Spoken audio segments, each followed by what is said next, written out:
जीवन जीने के लिए नीतियों का ज्ञान होना चाहिए। जो जीव नीति से अपना जीवन जीता, धर्म नीति से अपना जीवन जीता है, वो जीव अपने आप सुखी हो जाता है। दशानन ने भी नीति का प्रयोग किया। अपने सारे मंत्रियों को बुलाकर मंत्रणा की कि इस नलकूबर को कैसे जीता जाए। ये तो अजेय हो गया है, इसको जीतना बड़ा मुश्किल है, कैसे जीता जाए। किसी की समझ में कुछ भी नहीं आ रहा था। पर दुर्भाग्य,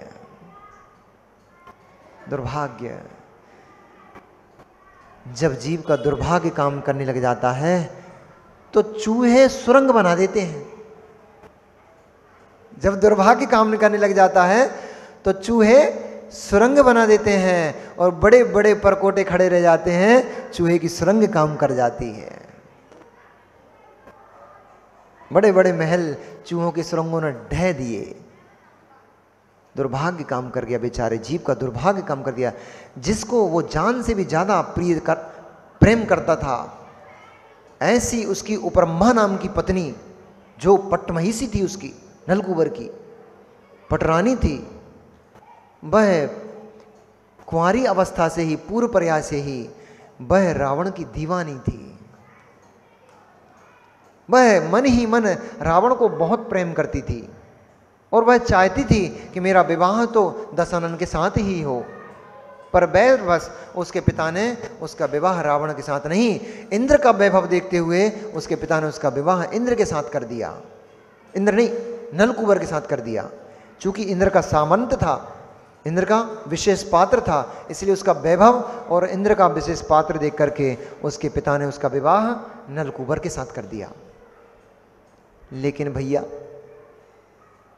कंडे में आग ऊपर से ढकी दिखती तो है, कंडे में आग ऊपर से ढकी दिखती तो है, लगता है राख हो गई है, आग समाप्त हो गई है, पर उस राख को हटाओगे अंदर आग धधकती मिल जाएगी। यद्यपि नलकूबर के प्रेम को पाकर के वो सब भूल चुकी थी। बाहर बच्चे हैं, थोड़ा सा इनको देखना भैया, एक आध जन, यद्यपि एक जन बस एक जन।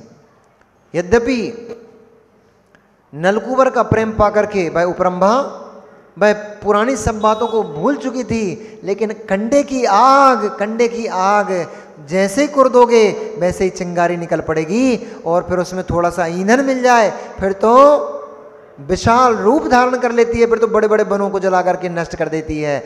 ऐसे ही उस कंडे की दबी हुई आग में जैसे ही उसकी दासी ने आकर बताया, दशानन हमारे दुर्लंघपुर नगर के अत्यंत समीप ठहरा हुआ है और वह दशानन नलकूबर को विजय करने की आशा से आया है, परंतु हमारे महाराज ने ऐसा परकोटा तैयार कर दिया है। वो तो इसलिए बता रही थी, अपने महाराज के गुणगान गा रही थी। दासी अपने महाराज के गुणगान गा रही थी कि हमारे महाराज ने परकोटा तैयार करके हमें सुरक्षित कर लिया, हमारा नगर जैसा नाम का दुर्लंघ है वैसे ही दुर्लंघ हो गया है, वह दशानन हमारे नगर का कुछ भी नहीं बिगाड़ पाएगा। ऐसा सुनते ही उसके मन में पुनः जो चिंगारी दबी पड़ी थी प्रस्फुटित हो गई, प्रेम का अंकुर पुनः फूट पड़ा। आंखों से अश्रुधारा बहाती हुई, अपनी गर्दन को नीचे किए हुए और मदपाई, जिस प्रकार मदपाई सब भूल करके और धुन में मस्त हो जाता है, ऐसे ही वह उपरंभा संपूर्ण को भूलकर, सब कुछ भूल गई और सबको केवल दशानन की यादों में खो गई। जब उसकी प्रमुख सखी उसके पास पहुंची और उसने पूछा कि हे महारानी, तुम्हें क्या चिंता है, क्या भय है, क्यों अपने रूप लावण्य को इस चिंता की ओट में डाल करके नष्ट करती बैठी हो? मुझे कहो, ऐसा क्या कार्य है जो तुम्हारे लिए मैं नहीं कर सकती हूं? अरे तुम कहो तो तुम्हारे लिए तो मैं आसमान के तारों को झुका करके तुम्हारे चरणों में ला करके रखने का प्रयास कर सकती हूं। मैं तुम्हारी मित्र हूं, सखी हूं, इसलिए मुझसे कोई भी बात तुम्हारे लिए छुपाने योग्य नहीं है।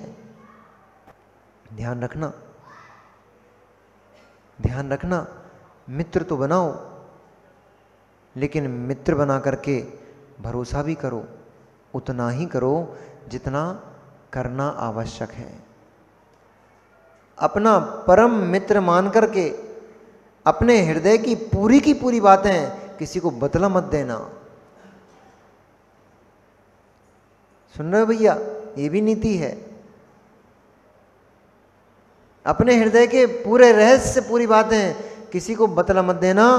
क्यों? आज तुम्हारा मित्र है, आज उसकी इच्छाओं की पूर्ति हो रही है, आज उसकी इच्छाओं की पूर्ति हो रही है, कल को ना जाने कौन सी बात से आपसे रुष्ट हो जाए और रुष्ट होकर फिर उसी बात को आपकी कमजोरी बना करके आपके सामने खड़ा हो जाएगा। पूरे नगर में, पूरे देश में आपका अपयश फैला देगा, दुर्दशा कर देगा आपकी। इसलिए उतने ही रहस्य लोगों के सामने खोलना जितने खोलने योग्य हों। अपने मन की हर बात को किसी से कहने की आवश्यकता नहीं है। हृदय को गंभीर करना चाहिए, हृदय को मुनिराज और आचार्य परमेष्ठ जैसा बनाना चाहिए। वे गुरु महाराज, वे आचार्य परमेष्ठी कितने गहन होते हैं। सागर की गहराइयां तो कम पड़ सकती है, लेकिन गुरुओं की गहराई उससे भी कहीं बड़ी होती है। क्यों? हजारों लोग आते हैं, हजारों प्रकार की बातें बता जाते हैं, पर वे किसी से कहते नहीं। सच्चे गुरु होंगे तो किसी से नहीं कहेंगे। सच्चे गुरु होंगे तो आपका रहस्य, जब हम पाठशाला पढ़ाते थे उस समय कुछ कॉलेज की बच्चियां, कुछ स्कूल की बच्चियां सब पढ़ती थी। उस समय बड़ी बड़ी बच्चियां तक पढ़ती थी उसमें पाठशाला में। लगभग 100-125 बच्चे पढ़ते थे पाठशाला में। ऐसी ऐसी बातें और ऐसे ऐसे रहस्य में अपने अंदर की बातें वे बच्चियां हमें बता के चली जाती थी, भैया हमने ऐसी गलती कर ली, हम क्या करें। जो अपने दोस्तों यारों से भी नहीं बता सकते हैं, माता पिता से तो बहुत दूर की बात हो गई, परिवारजन से तो बहुत दूर की बात, अपने मित्रों से भी नहीं कह सकते हैं। ऐसी बातों को वो बता के चले जाते थे। लेकिन हमने सीख के रखा था गुरुजी से कि किसी के रहस्य पता पड़ जाए, अंदर डालो और दफन कर दो। समुद्र में फेंका हुआ मोती गया नीचे, फिर कभी ऊपर निकल कर नहीं आता है। ऐसे ही किसी के रहस्यमयी बात, यदि किसी ने आपके ऊपर भरोसा, सीख लेना भैया, किसी ने आपके ऊपर भरोसा करके कोई रहस्यमयी बात अपनी आपके सामने खोल दी है, आपका कर्तव्य बनता है समुद्र के मोती के समान उसको अंदर डाल दो। किसी के सामने शत्रु भी बन जाए, शत्रु भी बन जाए, शत्रुता निभाने ना तुम्हें निभाना हो तो, लेकिन उसकी रहस्यमयी बात को किसी के सामने कभी प्रकट मत कर देना। माताओं से बड़ा मुश्किल से हो पाएगा ये। इनका क्या होता है मालूम है? ये देखो, तुम हमारी सबसे अच्छी सहेली केवल तुम ही हो, इसलिए हम केवल तुम्हें बता रहे हैं, तुम कोई से कही हो मत। और ऐसे करते करते पूरे नगर में हल्ला हो गया, तुम कोई से कही हो मत, हम केवल तुम्हें बता रहे हैं, तुम कोई से कही हो मत, हम केवल तुम्हें बता रहे हैं। और ऐसे करते करते पूरे नगर में, इसलिए अपने विशेष गुण रहस्य इन अम्माओं को भी बताना मत बताना। भरोसा तो करना, पर उतना ही भरोसा करना जिससे कि तुम्हारा नगर बर्बाद ना हो पाए, तुम्हारा आत्मद्रव्य बर्बाद ना हो पाए, तुम्हारा घर बर्बाद ना हो पाए। उतना ही भरोसा करना, इन पे नहीं, किसी पे भी उतना ही भरोसा करना जितना करना आवश्यक हो।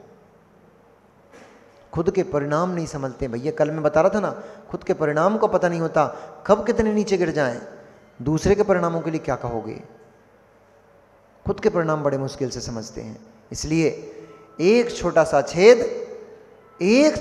छेद बड़ी बड़ी दीवारों को ध्वस्त कर देता है। जरा सी दरार पड़ती है, नई की नई बिल्डिंग, जरा सी दरार पड़ गई, पूरी बिल्डिंग ध्वस्त हो गई। बरसात गिरी, बरसात में पानी चू करके पूरी बिल्डिंग को ध्वस्त कर देता है। एक छोटा सा छेद, इतना सा छेद हो गया था। अब तो वह दशानन के बिना ऐसे जैसे महीनों के उपवास के बाद किसी योगी की जैसी दशा होती है, शरीर जीर्ण शीर्ण हो जाता है, ऐसे ही उसका तो अब पूरा मन दुर्बल हो गया, पूरा शरीर दुर्बल हो गया, हर समय हर क्षण उसको तो केवल दशानन ही दशानन दिखाई दे रहा था। तब उसने अपनी सखी को बोला, हे सखी, यदि तू चाहती है कि मेरे प्राण इस शरीर से ना निकलें, मेरे प्राण इस शरीर में बसे रहें, मुझे दशानन का समागम करा दे। सखी समझदार थी, उसने कहा, ये तुम क्या कह रही हो? तुम कैसे भूल गई कि तुम किसी वीर योद्धा की पत्नी हो? उसने कहा, मुझे कुछ भी याद नहीं है, वासना कुछ भी नहीं देखती है, कुछ भी नहीं देखती है, कुछ भी नहीं देखती है। मुझे कुछ भी याद नहीं है, मुझे कुछ भी याद नहीं, मुझे तो सिर्फ और सिर्फ केवल और केवल दशानन याद है। मुझे रावण से समागम करा दे बस। मैं तेरे पैर पड़ती हूँ और अपने दोनों घुटनों को टेक करके अपनी दासी के, अपनी सखी के चरणों में लेट गई और कहने लगी, मैं तेरे चरणों की दासी बनती हूँ, बस मेरा एक छोटा सा काम कर दे, पूरे जीवन भर मैं तेरी ऋणी रहूँगी। उसने तुरंत उसको, अब सखी है, साथ में दासी भी थी, अपनी मालकिन को कैसे ऐसे दुर्दशा में देख सकती थी? उसका मन पिघल गया। उसने दोनों हाथों से उसको उठाया, उठा करके कहा, हे सखी, यद्यपि उचित तो नहीं है, पर मेरे भी प्राण जैसे तेरे प्राण रावण में बसते हैं, वैसे मेरे भी प्राण तेरे में बसते हैं, इसलिए मैं तुझे दुखी नहीं देख सकती। इसलिए जो तेरी मनसा है उसे मैं क्षण मात्र में पूर्ण करती हूं। मैं जैसे भी होगा तेरा समागम उस दशानन से अवश्य कराऊंगी, ये मेरा तेरे से वचन है।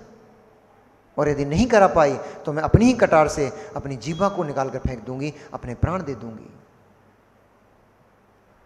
दासी ने विद्याधरी तो थी, तुरंत ही आकाश में उड़ना प्रारंभ किया और आकाश मार्ग से वह शीघ्र ही रावण जहां ठहरा हुआ था उस स्थान पर पहुंची और द्वारपालों को संदेश देते हुए उसने कहा कि बहुत आवश्यक संदेश है जो कि मैं दुर्लंघपुर नगर से लेकर के आई हूँ और मुझे दशानन से मिलना अत्यंत आवश्यक है, उनसे मेरी भेंट कराइए। प्रहरियों ने दशानन से अनुमति लेकर के उसका प्रवेश कराया। दशानन ने खूब भारी सम्मानपूर्वक, ये होती है शत्रुता, शत्रुता है, शत्रुता शत्रुता है, ये राजपाट का कार्य है, ये देश का कार्य है, व्यक्ति विशेष मेरा कोई दुश्मन नहीं है। लोग पूछते हैं सम्यक दृष्टि के अंदर कैसी भावना चलती है? ऐसी भावना चलती है, देश दुर्ग की रक्षा करना मेरा कर्तव्य है, चक्रवर्ती है दिग्विजय करना मेरा कर्तव्य है, परंतु शत्रु देश का शत्रु भी, सैनिक भी मेरा शत्रु नहीं, वह भी मेरा मित्र है। उस लंकेश ने तुरंत ही उस दासी का बहुत सम्मान किया, आदर किया और उसको एक उच्च सिंहासन देकर के ऊंचे सिंहासन पर बिठाते हुए कहा कि अचानक रात्रि के इस पहर में तुम्हें ऐसी क्या आवश्यकता पड़ गई, क्या विशेष बात है जिसको लेकर के तुम्हें मेरे पास आना पड़ गया? तब उसने कहा, हे दशानन, बात यद्यपि बहुत चिंतनीय है, विचारणीय है, लेकिन सभी सभासदों के सामने मैं आपको नहीं बता सकती। इसलिए रावण ने तुरंत ही सबको इशारा किया और सारे के सारे सामंत केवल लंकेश को वहां छोड़ करके सब के सब दूर हो गए। जब उसने कहा, उपरंभा के मन की पूरी बात दशानन को कही, दशानन ने अपने दोनों कान बंद कर लिए। आपको दशानन का क्या स्वरूप पता है? आपको दशानन का केवल एक रूप पता है, दशानन के ब्रह्म स्वभाव के बारे में आपको कुछ भी नहीं पता है। जैसे ही उपरंभा के समागम की बात उस दशानन ने सुनी, उसने अपने दोनों कान बंद करके और अपने गर्दन को बहुत देर तक हिलाते रहा। अशोभनीय है, अशोभनीय है, अकरणीय है। मैं क्षत्रिय कुल में उत्पन्न हुआ हूं, मैं राक्षस वंश में उत्पन्न हुआ हूं, मेघवाहन जैसे महान महान योद्धा मेरे पूर्वज रहे हैं, पर स्त्री मेरे लिए मां और बहन के तुल्य है। मैं उसके साथ समागम कैसे प्राप्त हो सकता हूं? आज पूरे जहां देखो चारों दिशाओं में, 10 दिशाओं में इस दशानन का यश फैल रहा है, वह पूरा का पूरा यश माटी में मिल जाएगा, धूमिल हो जाएगा। योद्धाओं के लिए पर स्त्री का हरण करना बड़े शर्म की बात है। पर स्त्री के साथ समागम करना ये तो नरक निगोद में पटकने की बात है, इसलिए असंभव, ऐसा कार्य मैं कदापि नहीं कर सकता हूं। उपरंभा को कहना कि रावण ने कहा है, वह रावण नपुंसक है, अर्थात अपनी पत्नी के लिए तो पुरुष है पर स्त्री के लिए वह नपुंसक है। वह रावण मर्यादा में जीता है, इसलिए अपनी पत्नी के साथ किसी अलावा किसी के साथ भोग आदि को प्राप्त नहीं कर सकता। इस प्रकार दासी ने जैसे शब्द सुने, दासी ने निवेदन किया, हे रावण, उस उपरंभा के प्राण तो तुम में ही बसते हैं। यदि आप उसको स्वीकार नहीं करोगे, वो इसी समय तत्क्षण मैं उससे यदि जाकर ऐसा बोल देती हूँ कि रावण ने आपको स्वीकार करने से इनकार कर दिया है, वो तुरंत ही अपने प्राणों को छोड़ देगी। वो तो केवल आपकी आशा में ही जीवित है। ऐसे मीठे मीठे वचनों से जब उसने रावण को पिघलाने का प्रयास किया, देर तक, बहुत देर तक रावण नीची निगाह करे, गर्दन को झुकाए बैठे रहा। उसने सोचा, ये कैसी अनीति और कैसी शर्म रहित बातें ये दासी करे जा रही है। उसने दासी को कहा, तू मुझे उच्च कुल की दिखती है, फिर भी तेरी बातें निम्न कुल जैसी हैं। उच्च कुलीन होकर के ऐसी निम्न कुलीन बातें तुझे शोभा नहीं देती हैं। हे दासी, तू नलकुबर की महारानी की मित्र है, सहेली है, तुझे उसको समझाना चाहिए। ऐसे अब्रह्म रूप परिणामों से उसकी तुझे रक्षा करना चाहिए। ये बातें किसी महारानी को शोभा नहीं देती हैं।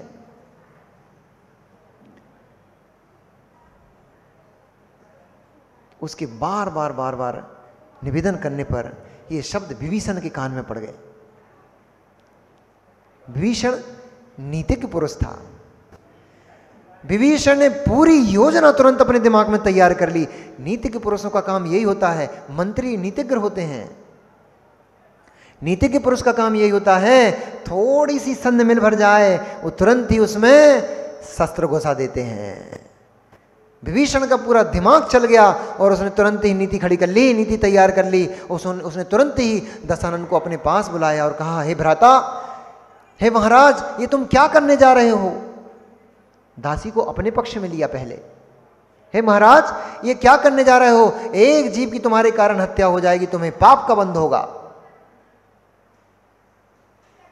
इसलिए तुरंत निर्णय मत करो, कुछ विचार करो। उसने दशानन को अपने पास बुलाया, एकांत में बुलाया, दासी को इशारे से सांत्वना दी कि मैं अभी पुटिया के आता हूं। क्या बोलते अपन? अभी पुटियाता हूं, जुगाड़ बिठाता हूं। जुगाड़, ये छिपू टोले वाले तो एक नंबर जुगाड़ बिठाने में, यहां तो सारे काम जुगाड़ का ही है। उन्होंने बोला, जुगाड़ बिठा के आता हूं।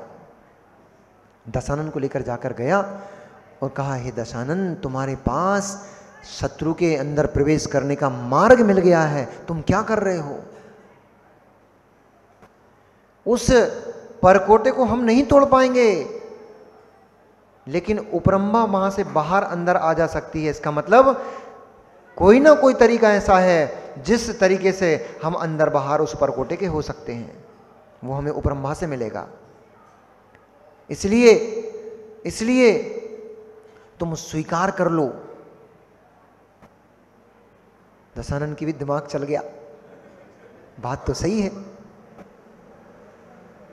युद्ध में साम दाम दंड भेद सारी नीतियां काम करती हैं, इसलिए उसने छल नीति का प्रयोग किया, छल विद्या का प्रयोग किया। रावण ने छल विद्या का प्रयोग करते हुए उसने कहा, यद्यपि मैं बड़ा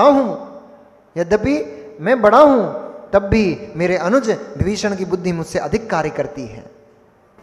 इसलिए उसके समझाने से मुझे ज्ञात हुआ कि यदि उपलम्भ मृत्यु को प्राप्त हो गई तो मुझे भारी दोष लगेगा।